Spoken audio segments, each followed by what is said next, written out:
Unsa man ni mga kumbaga ko ani? Oo. Kining sa dagat pa ni kasag. Na di murag ingani diri. Oh, alam niya si kamo. Mano? Oh.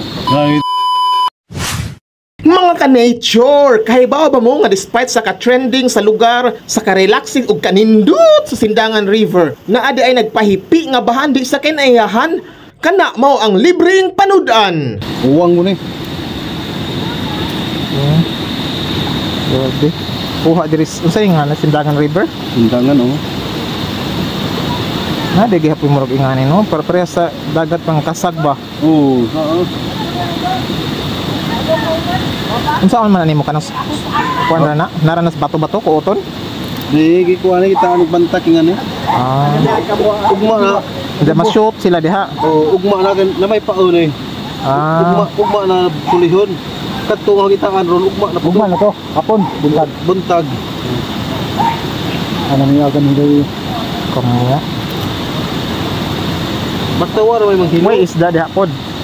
No, Kanang mga pantan sa na? Sa mga tilapia og tilapia, pantat, halwan, halwan, pasili. Burod kanang burod. No, ay burod. Grabe din no.